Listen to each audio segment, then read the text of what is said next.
Cynthia, are you okay? Tears welled up in my husband's eyes as he spoke to me. I had suddenly developed severe stomach pain right after eating the beef stew made by Olivia and was rushed to the hospital. In the hospital room, my husband showed me a video. What is this? Upon seeing the video and understanding the situation, I immediately felt an overwhelming nausea and covered my mouth with both hands. This is absolutely unforgivable. The video clearly showed Olivia moving in and out of the toilet while cooking. I am Cynthia, a 25-year-old office worker. My husband Kevin, who is 3 years older than me, and I are about to celebrate our 3rd wedding anniversary. Kevin and I married following his earnest approach, but even after 3 years of marriage, we have not been able to find much time just for the two of us. I got promoted right after getting married and have been extremely busy ever since. Still, Kevin always says gently, I am happy just being married to you, so don't worry about it. I'm sorry, Kevin, and thank you. Kevin and I live in a family-oriented condominium. Both of us strongly desire to have children, so we chose this place with the future in mind. Here with Kevin, I'll build a warm family and welcome the children we'll have someday. But my busy schedule never eased, and we couldn't have a child for 3 years. Then one day, as we were eating dinner as usual, Kevin spoke to me with a serious expression. Hey, I got promoted. I think my salary will increase significantly, so if it's okay with you, Cynthia, how about you quit your job and become a housewife? Let's seriously think about having children. I was surprised by the sudden suggestion. A promotion? That's great. Yeah, I've been thinking about children too. I want to start preconception care seriously. And so, our journey into preconception care began. However, it turned out I had difficulty conceiving. And even after 6 months of preconception care, we still hadn't been blessed with a child. I'm sorry. It seems like it didn't happen this month either. And don't apologize, Cynthia. It's not your fault. Every time I felt down, Kevin would gently stroke my head. I'm so grateful to be married to such a kind person. Not just Kevin, but his mother Olivia has also been kind to me lately. Hearing that we were having trouble conceiving, Olivia started visiting us occasionally. She began living alone in an apartment near her home after my father-in-law passed away a few years ago. Olivia, who dotes on her only son Kevin excessively, has been good to me since the beginning of our marriage. Olivia brings over lots of side dishes, saying, You need to eat nutritious food. Rest up, Cynthia. I'm alone and free, so don't worry about me. I have to take care of Kevin's wife, and she even prepares meals for us. Moreover, Olivia says, I don't want to impose on Cynthia and never stays to eat with us. No matter how much I invite her, Olivia is such a kind person. Kevin must have grown up with that kindness. I couldn't be more grateful for this blessed environment. Then one day, I was feeling under the weather and lying on the sofa as dinner time approached. Olivia, having heard about it from Kevin, came over with a worried look, bringing dinner she had prepared. Cynthia, are you okay? This is fried chicken I just made. Kevin hasn't come home from work yet, but I thought I'd bring it over early so you can eat it while it's hot. Wow, really? Thank you. Won't you be with me, Olivia? When I invited her, Olivia shook her head. I already ate at home. I'll go back now, she said and left quickly. I'm happy she's considerate, but I wish we could have a meal together. Maybe I should invite her more firmly next time. While pondering this, I took a bite of the fried chicken Olivia had brought. Instantly, ouch! What I felt was a sharp pain in my cheek, and I let out a small cry. I hurriedly spat out the hard object from my mouth and was shocked at what it was. What is this? Glass? It was a piece of glass about 3 inches in size. Was this in the fried chicken? As my heartbeat quickened, desperately I racked my brain. Did Olivia put it in? No, that can't be. Olivia wouldn't do such a thing.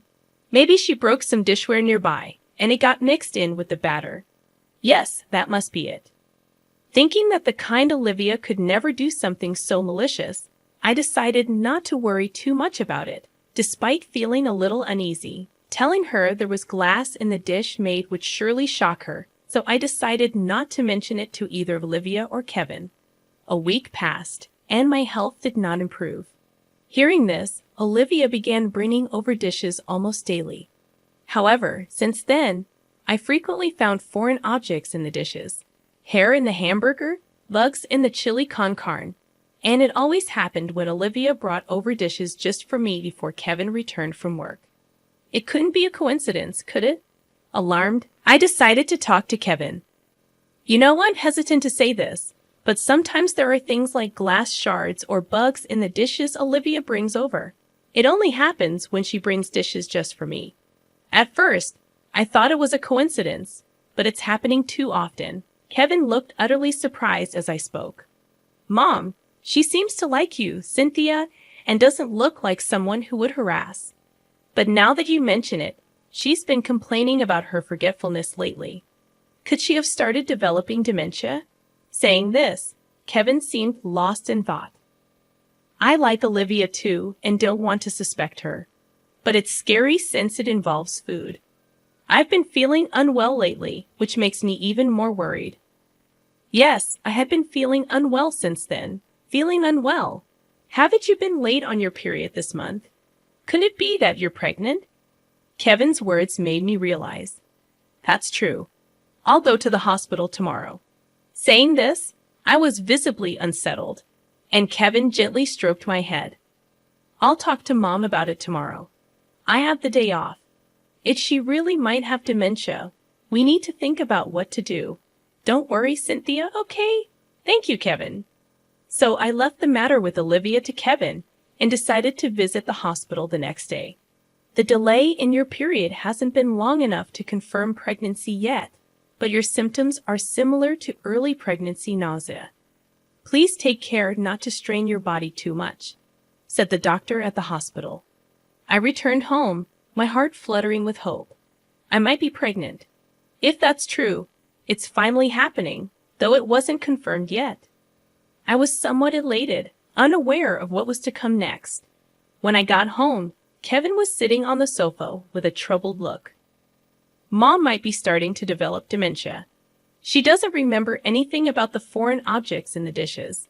I'm thinking of taking her to the hospital soon, he said. Hearing this, I felt a mix of relief that Olivia wasn't doing it intentionally and concern that she might have dementia.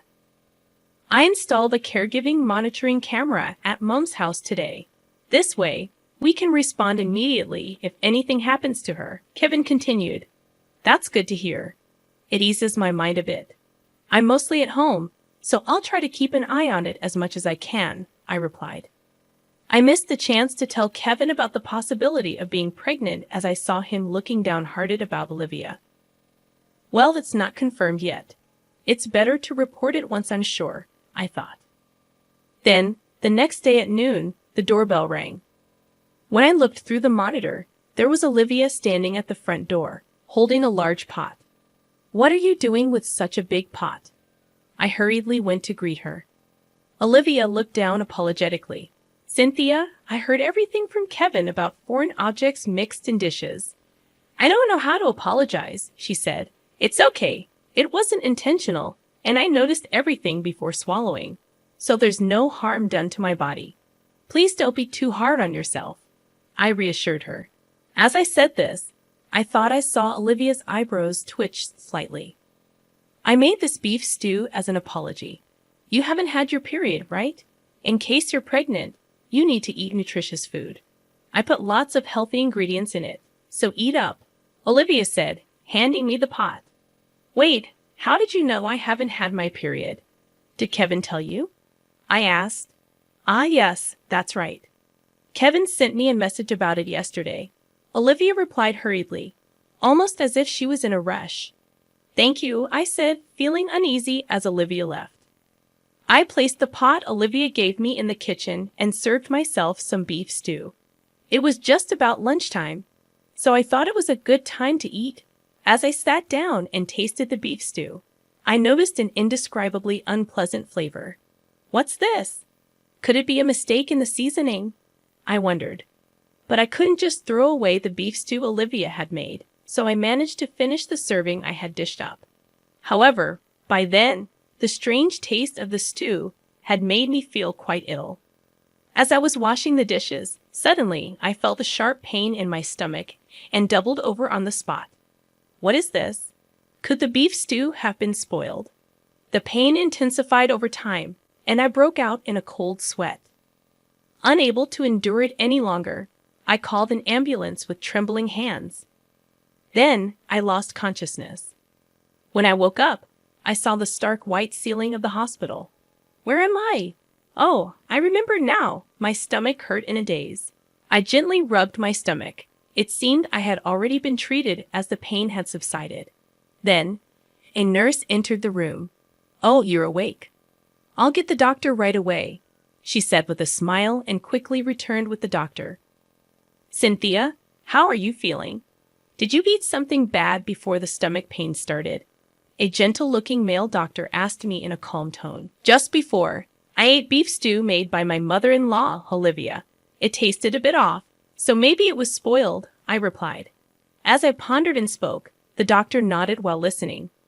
"I see. Given your symptoms, it's likely some bacteria got into your stomach, causing the pain. If it was spoiled, that would make sense. You might continue to experience some abdominal pain for a while, but as long as you take your medicine, you can recover at home," the doctor explained. Hearing his words, I felt a little relieved. "I'm relieved it's not serious enough for hospitalization. Please rest quietly here for today. Call us if you need anything," the nurse said before leaving the room. Right after that, the door of the room burst open energetically. "Cynthia, are you okay?" There stood Kevin, panting, his face pale with worry. "Kevin, I'm okay. It seems I ate something bad. They said I can go home if I take the medicine, but I might have to stay here tonight," I explained. Despite telling him it was just food poisoning, Kevin's face remained pale. "Cynthia, what did you eat right before the stomach pain started? You don't need to downplay it for my sake. Please tell me the truth," he pleaded earnestly. Surprised by Kevin's earnest expression, I responded, "Kevin, you're overreacting over a simple case of food poisoning. Olivia brought over some beef stew, but it seems it was spoiled. I thought it tasted strange, but it's my fault for not stopping her. Olivia was just trying to care for me." Kevin took a deep breath to calm himself and sat down on the chair beside the bed. "Cynthia, look at this," he said, taking out a tablet from his bag and showing me the screen. It was a video of Olivia's house. "This is it, the monitoring camera you set up at Olivia's place?" I asked, and Kevin nodded. "Exactly. It's a recording from a few hours ago, when Mom was making the beef stew she brought to you," Kevin explained.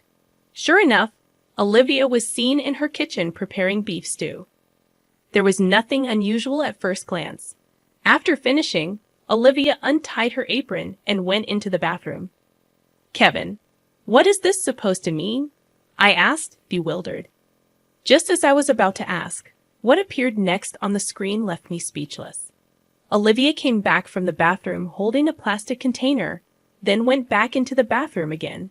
A few minutes later, she emerged and poured the contents of the container into the stew pot. So the beef stew had Olivia's waste mixed into it. No, can it be? I felt a sudden surge of nausea and covered my mouth with both hands. My heart raced with disgust, and I couldn't stop trembling. On the screen, Olivia was mixing something while stirring the pot with a ladle. I listened closely to her words and froze in horror. Won't allow a child. I won't let anyone take Kevin away from me," Olivia muttered with a fierce expression.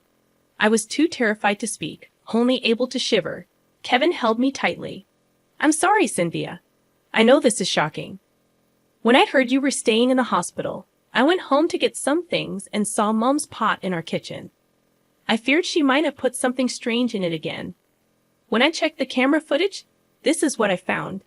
Kevin spoke in a quivering voice. "This can't be brushed off as forgetfulness. It's clearly malicious," I whispered, and Kevin apologized deeply.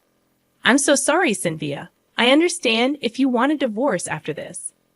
"I'm so sorry for what my mom did," he said, shocked.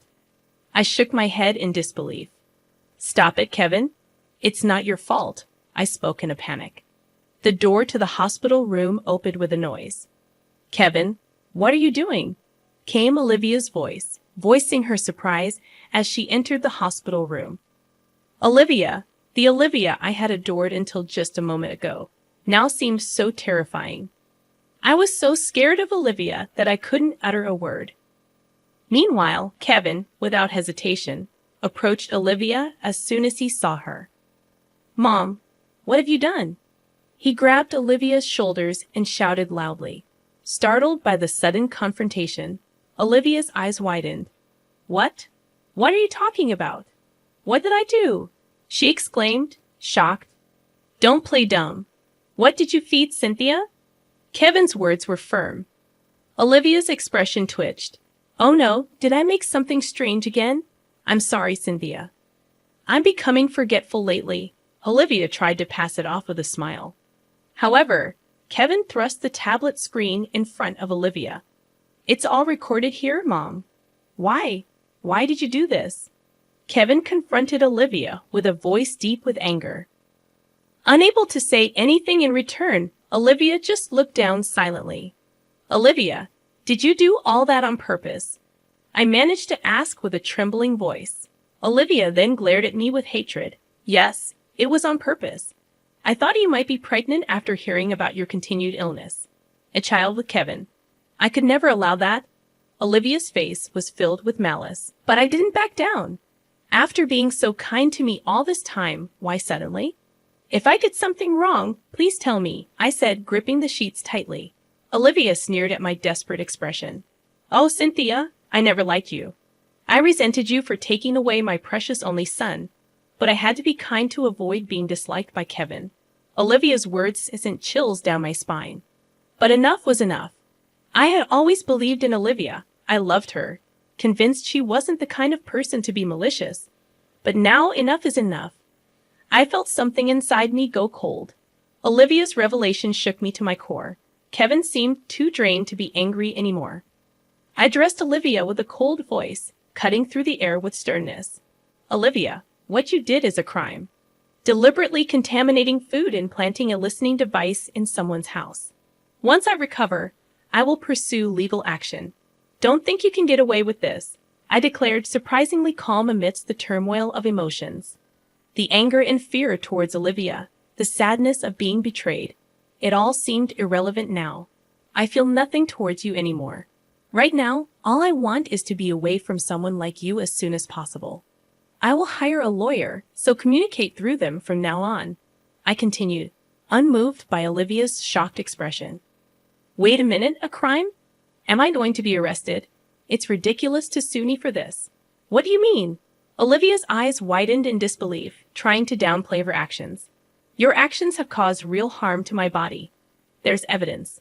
Don't think you can talk your way out of it, I asserted firmly. As I spoke, Olivia grabbed Kevin's hand, trembling. That's it, his true nature. She's the kind of woman who bullies an old lady. Scary, isn't it?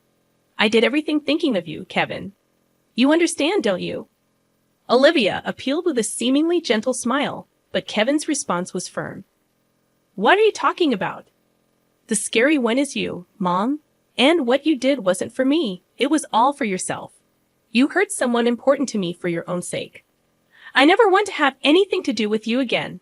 Let's cut ties, Kevin said, shaking off Olivia's hand decisively. Kevin, I'm sorry. It was all my fault, please. I have no one but you, Olivia cried out, banging on the door in the hallway. Soon, security came due to the commotion and took Olivia away. Afterwards, my health quickly recovered, and I was able to return home safely upon discharge. We submitted the camera footage to the police, and an investigation began immediately. The listening devices in our house were found, leading to Olivia's swift arrest. Rejected by Kevin, Olivia seemed to have suffered a mental breakdown, crying and wailing during the investigation. I did nothing wrong. It's her fault for trying to take Kevin away, Olivia shouted, lashing out at the officers. Demanding compensation from Olivia, we made her pay a lump sum to cover the damages. Olivia incurred debts and now works in physical labor as a live-in worker, reportedly spending her days working hard and crying alone in her apartment. I told Kevin he didn't need to force himself to legally disassociate from Olivia, but he said, "I always knew she had trouble letting go, but I never realized she was so obsessively attached. Now that I know Mom's true nature, I'm afraid to remain in a parent-child relationship with her." He immediately proceeded with the dissownment process. A month later, it turned out I was pregnant. Both the baby and I were healthy and developing well. Kevin and I cried with joy and promised each other, "Let's build a warm family from now on. I want to create a bright future with Kevin and our baby."